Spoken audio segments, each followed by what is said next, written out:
ആണ്. സോ ഇപ്പൊ നമ്മൾ നിൽക്കുന്നത് എൻ്റെ നാടിൻ്റെ ഏറ്റവും വലിയ പ്രത്യേകതയായ എൻ്റെ വീട്ടിൽ നിന്ന് 1 കിലോമീറ്ററേ ഉള്ളൂ കേട്ടോ. ആനക്കൂട്ടിലാണ്. ആനക്കൂട് എന്നൊക്കെ പറയുമ്പോൾ ഇവര് എല്ലാവരും കൈരളി TV തന്നെ എൻ്റെ അടുത്ത് വന്നപ്പോൾ അവർ ഫസ്റ്റ് പറഞ്ഞത് എന്താണെന്നറിയോ? ആന ഇറങ്ങുമെന്ന്. അത്ര കാടൊന്നും അല്ല എൻ്റെ നാട്. പക്ഷേ ഇവിടെ 1942 ഇത് സ്ഥാപിതമായത്. സോ ഞാനൊന്നും അപ്പം ജനിച്ചിട്ടില്ല. എൻ്റെ നാടിൻ്റെ ഏറ്റവും വലിയ സ്പെഷ്യാലിറ്റി തന്നെയാണ് എൻ്റെ ആനക്കൂട് എന്ന് പറയുന്നത്. ഞങ്ങൾ ഒഴിവ് സമയങ്ങൾ ഞങ്ങൾ ഫ്രണ്ട്സുമായി ചെലവഴിക്കാറ് ഇവിടെയാണ്.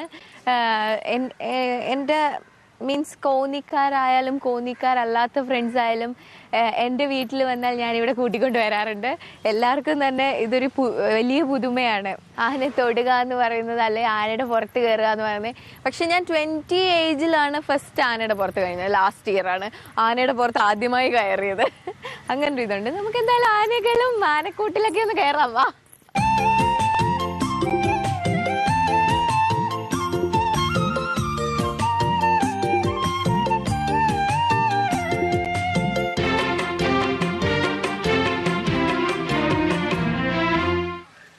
എനിക്ക് ആനയെ പേടിയൊന്നുമില്ല.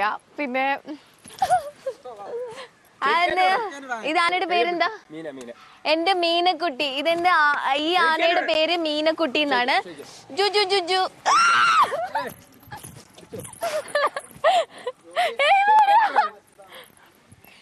Come on.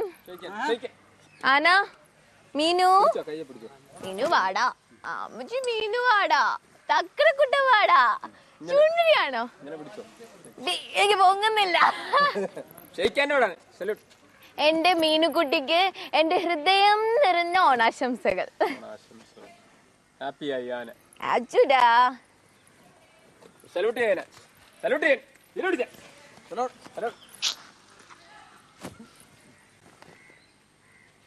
കണ്ടോ? സുന്ദരക്കുട്ടിയല്ലേ? സുന്ദരക്കുട്ടിയാണ്. എന്നെ ഇങ്ങനെ പിടിക്കാൻ തുടങ്ങുവാന്ന് തോന്നുന്നു. പാടി അവൻ ഇങ്ങനെ ആക്കുന്നു. അവള് ശുണ്ട്രി.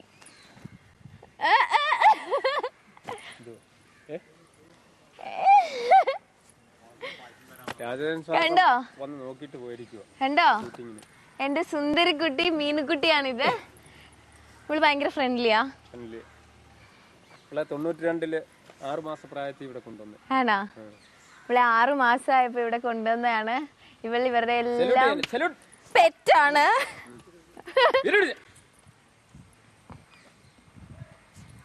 ഓ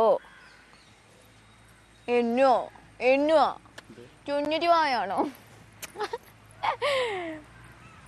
എനിക്ക് പേടിയൊന്നുമില്ല ആനെ. കാരണം എനിക്ക് ഭയങ്കര ധൈര്യ. തൊടാൻ നല്ല രസമാണ് കേട്ടോ. മറുമറാന്നിരിക്കും.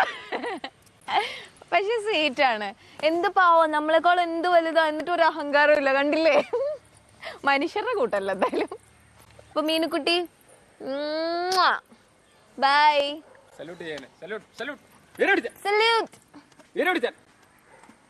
അവക്ക് എന്നാ സല്യൂട്ടീനാ? അപ്പച്ചി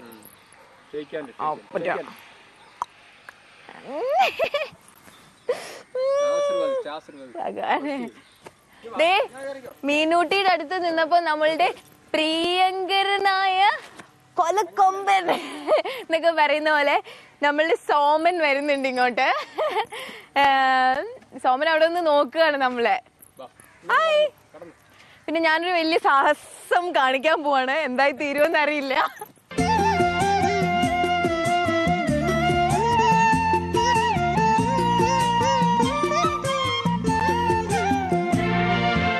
ഇപ്പൊ നമ്മളുടെ മീനുക്കുട്ടീനെയും നമ്മളുടെ സോമേട്ടനെയും കണ്ടു നമ്മള്. ഇനി വളരെ രസകരമായ കുറെ സംഭവങ്ങളുണ്ട് നമുക്ക് കാണാൻ. പിന്നെന്താ, ഇവിടെ ഇവിടെ എക്കോ ടൂറിസത്തിന്റെ ഭാഗമായി ആണിത്. ഇവിടുത്തെ കാറ്റ്, ഇവിടുത്തെ ആ ഒരു പ്രകൃതി രമണീയമായ സൗന്ദര്യം എല്ലാം ആസ്വദിച്ച് നമ്മൾ വരിക മുന്നോട്ട് പോയാടെ. ഇനിയും നമുക്ക് ഒരു കുഞ്ഞു ആവയാനെ കാണാം. ബാ. കുഞ്ഞു വാവയൊന്നും അല്ല, അവള് വലുതായി കുറച്ച്. ഞാൻ കഴിഞ്ഞ പ്രാവശ്യം വരുമ്പോ അവള് വാവയായിരുന്നു. ഇപ്പൊ കുറെ നാളായി ഞാൻ ഇവിടെ വന്നിട്ട്. ഇപ്പൊ അവള് വലിയ പെണ്ണായി. കാണിച്ചു തരാം.